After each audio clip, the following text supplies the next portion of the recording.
Before I get started, I want to know where you are from. And I also want to know, do you hold a full time job, part time job, or do your art full time? And I'd love to hear your experiences, hear the pros and cons, what you feel works for you, and what you would like to do.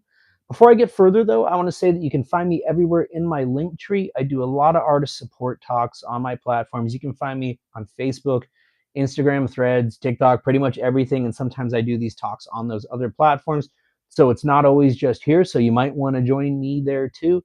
I do some artist coaching, and that's something we can talk about in a little bit too. But when I come to these live talks, this is your opportunity to ask a professional artist anything and everything in real time, absolutely free. So even though I charge for the 1 hour sessions for the private coaching, this is your chance to get the milk for free. So ask anything you want. What I'll do today is I'll have my kind of main topic, but as soon as we get questions, or if we get any questions, we can always divert and kind of have the conversation go somewhat naturally or go off on tangents. But the main topic for today that I wanted to cover, and you can find a full length blog post about this on my site, is whether or not the best route for an artist is to hold a full time job, part time job, maybe multiple jobs, or do the art full time. And so, what I'm going to do is I'm going to share my experiences completely transparently, and I'm going to share the pros and the cons of each. So, anytime I talk about stuff, my philosophy is generally that I'm not here to show you my way or the way, but a way, and hopefully help you find your way. So, I know what it's like to not have resources and to have to build something from seemingly nothing, to find the creative solutions, to hustle. And I feel like art should be accessible to everybody. And that's why I do a lot of this stuff for free. So, one of the topics that I recently covered in my blog too was whether or not coaching was just an absolute scam. So, you can check that out too. We may have time to talk about that a little bit today too, but I want to start off with the other topic because I feel like that one's a little bit more important. And so, for me, when I first got out of college, I went to a private university, but I had to put myself through school. I worked 3, 4 jobs to get through school. And I had a lot of student loan debt when I got out. And I had this fear of God put into me that I needed to have a full time job. I needed to be somewhat practical to survive because I was just getting out of school. This was around 2007, 2006. So I got a full time job in an industry that I felt was parallel to the art, something that allowed me to utilize my creativity, but it also allowed me to cultivate my ability to sell. I got a job in sales in the sign industry. I don't particularly like selling. I am not a particularly social person by nature. I'm an introvert, but I also understood that if I wanted to live my dream, I might have to do things that made me feel uncomfortable in order to get to the point of living that comfortable life. So, me personally, I am from San Diego, so I'm going to try to go through questions when I do see them here. And that was the first question. So, thank you for that. Appreciate somebody tuning in today. But so I got a job in the sales industry, and I feel or felt like I still feel like that was a good route for me at the time. This was 2006. It was a different time, to be honest, though. I am in the same apartment that I was in when I first got out of college, and my apartment now costs more than double what it did. So back 2006, 2007, things were a lot more cost effective. And school didn't cost what it did. I go back and lecture at the university that I went to now, and they tell me that it's like $70,000 a year. So students coming out with $250,000 in debt and not a lot of jobs, not a lot of good paying jobs, at least not paying a livable wage. That is absolutely nuts. So, I'm going to do a blog post this week on whether or not art school is a wise choice. I feel like that's a cool topic to kind of dive into. And I'll cover the pros and cons on that too. But I had the full time job, and it allowed me to pay the bills, live somewhat comfortably. I lived by myself in this 2-bedroom apartment. At the time, this entire room was just my studio, and the other room in there was my bedroom. I now live with my girlfriend. The other room is actually hers. So I work in like a corner now. So I actually had a bigger workspace straight out of college than I do now, even as a seasoned career professional artist now. So it's wild. And like what people think is a professional artist or a career artist versus what it actually is, sometimes it's smoke and mirrors, and there's a lot of smoke and mirrors on social media, and that's why I try to be completely transparent and share the pros and the cons. And I'm not trying to spin a bunch of bullshit. I try to give it to people real. And but for my journey, you may have a different journey, or there might be somebody else that is really blowing up and selling 6 figures of art a month. But That's not the reality that I'm living, but I'm still living my dream. And there's a lot of different ways to do it. It's a spectrum. But the one thing about having the full-time job was I remember when I got out of school, people were like, oh, you're never going to be able to pay off your student loans as an artist. Well, I did have the full-time job, but I managed to pay off my student loans from a private university 10 years early with the money that I made off my art. So that was kind of my big FU to the system, and also a way to try to give hope and inspiration to other artists by sharing that story. You can make money off your art. It is possible. Having the full-time job also allowed me to buy the resources that I needed in terms of like art supplies. Maybe I wanted to do an art fair, an art festival here and there. I could afford to do it because I had the full-time job. Now, the cons are kind of obvious here. When you're working a full-time job, particularly nowadays, because these jobs demand the world of you, you have to be at their beck and call. Otherwise, they just get rid of you or, start treating you a certain type of way. But the hours for studio time were somewhat limited. I would generally have to do my stuff on the weekends, but I had to make sacrifices. I didn't do a lot of socializing, didn't have a lot of friends, didn't spend a lot of time with family, didn't date a lot. But you know what? I'm an introvert. I was kind of okay with that. I'd rather spend time with my art anyway. So it kind of worked out and was kind of an excuse. So I have to work on my art this weekend. But I know for a lot of you, maybe you have other responsibilities like friends, family, maybe you have kids. It can be challenging. There's only so much time in the day, in the week, and we ultimately have to prioritize things. And you may want to prioritize your art, but you may find it a bit of a challenge. But I mean, if you do want to make it a priority, you might have to do just that and make it a priority. But here's where things changed for me. So those were the pros and cons of holding a full-time job and doing the art. I wouldn't call it a hobby because I did get my business license and was essentially building and setting up my brand at the time. So I feel like it was a good way to set up my brand. But what happens a lot of times is while we're setting up our brand, so many artists will say, well, I'm holding on to this job though because I'm not quite ready to make the jump. Well, what I'm going to tell you is that nobody is ever really ready to make the jump. And sometimes the best thing for you is when you're forced to make the jump, when you don't have a backup plan. Because if you don't have a backup plan, guess what? You're going to work pretty damn hard to make it work. So 2019 came around. This is pre-pandemic, and I had just hit the point that I was done with the workforce, with the corporate bullshit. And one day I was like, fuck it, I'm done. Yeah, I'm not doing like F you, and walked out of my job.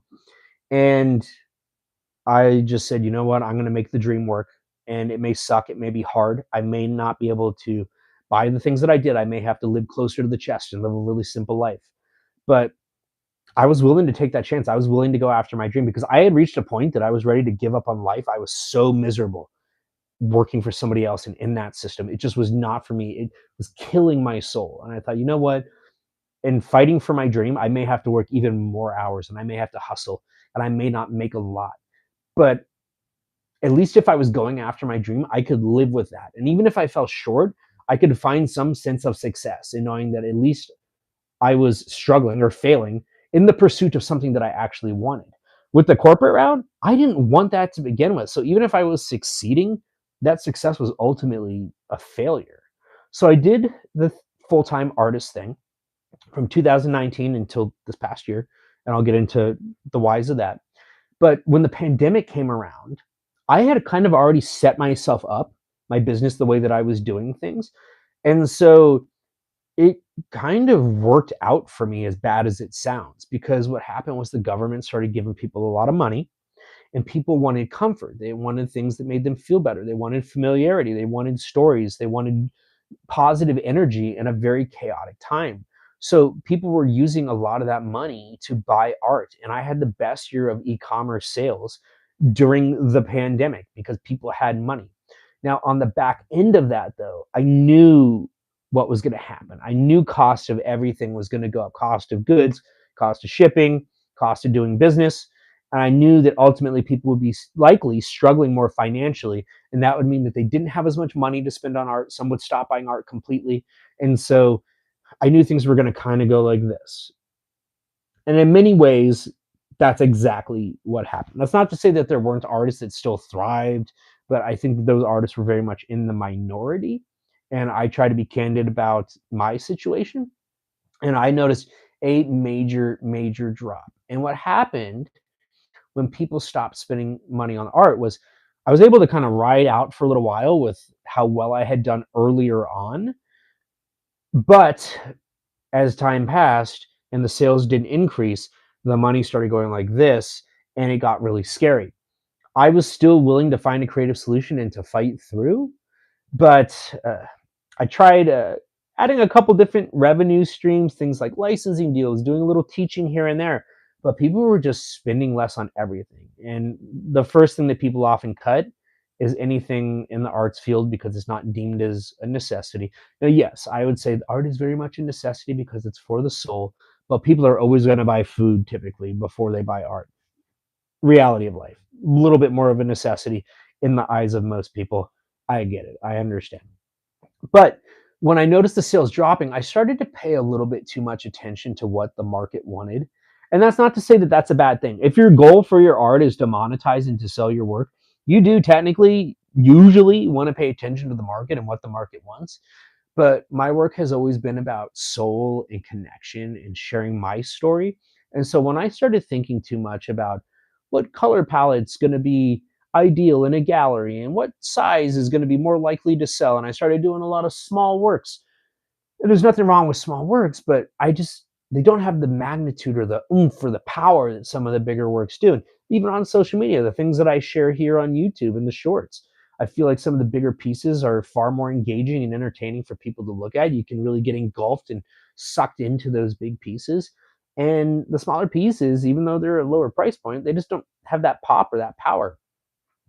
But even if they did, and even if the sales came, I feel like my work was somewhat compromised. I feel like my it factor was gone. Even if it was just compromising like this much, I feel like that special thing about my work was diminished a little bit.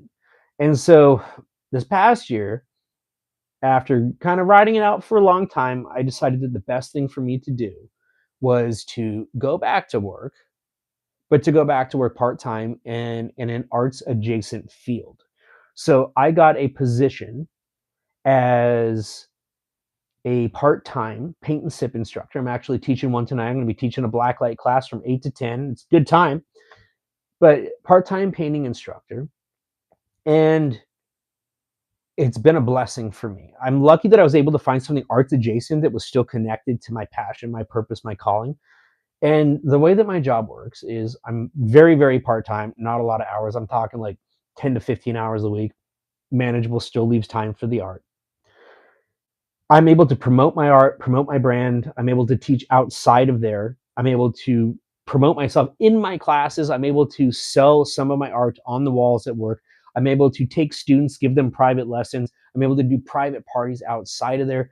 So many different opportunities. So this past week, I did a private lesson with somebody that I met at one of my classes. I did a commission for somebody that I met at one of my classes.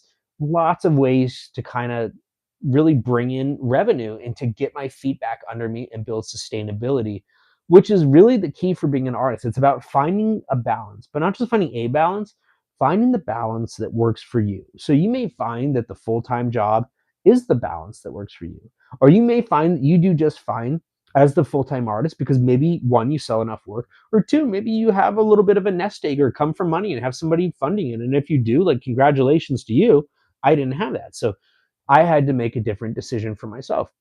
So I actually find that for me right now, I might be in the best place possible because I'm back in my power position. Because now that I have my feet back under me, I can slow down my process. I can focus on making the bigger pieces again. And the work that I really want to make, the work that I feel is that magical stuff that people will connect with. And the truth is, because I have the bulk of my stuff covered by my part-time job, if my work doesn't sell, but I'm making the work I want to make, it doesn't matter.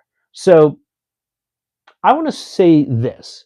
If you have a full-time job and just do your art as a hobby, don't ever neglect the power of staying in the pocket of your passion, because money has a way of changing things. And in this day and age, everybody wants to make money off their art. A lot of people are starting making art because they see it as an avenue to make money.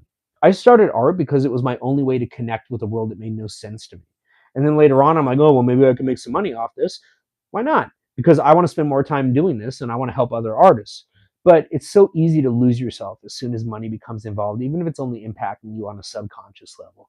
So just be aware of it.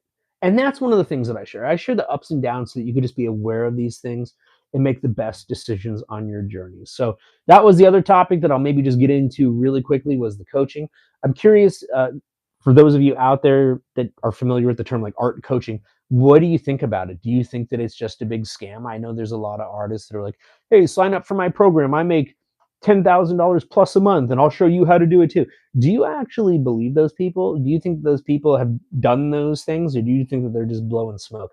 Because me personally, I think that the majority of them are probably full of shit, because I've been in this industry for a long time and I feel like I'm one of the more successful people in the industry. Not to say that nobody could be more successful than me or nobody could find another way or a better way, but I just feel like a lot of these people are lying, especially with some of the tells that I see. I've had my ups, I've had my downs. I've had months where I sold $40,000 in art. I've had months where I sold zero. And that's the reality of being an artist. But I do this because this is my passion. This is my purpose. This is what I was put on this earth to do.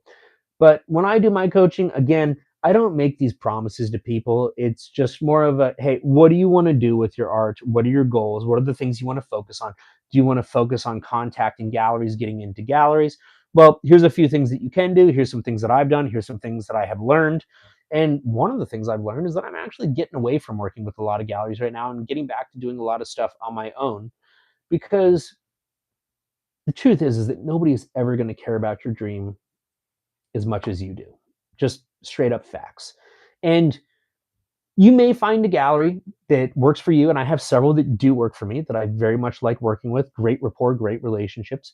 But what I have seen time and time again in this industry is a lot of times you get into these contracts and you have this expectation or anticipation, and you essentially get put in a corner. Nothing happens with your stuff. And when nothing happens with your stuff and they're not moving it, when you're not a high seller, you kind of get lost in the mix and you kind of get pushed down, but you're still kind of tied up with that contract and your inventory is in this place and you're limited with what you can do with it.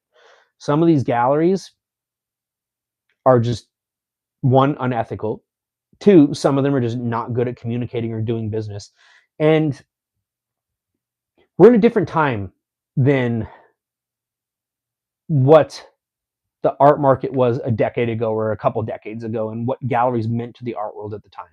A lot of artists are doing things on their own these days, a lot of e-commerce stuff, a lot of new types of competition, and things are changing. And some of these galleries just don't know how to keep up, and they want to try to convince you that they're still the way to go and that they know what they're doing. But again, a lot of the stuff in this industry is just smoke and mirrors. So what I try to be is I try to be the anti-influencer.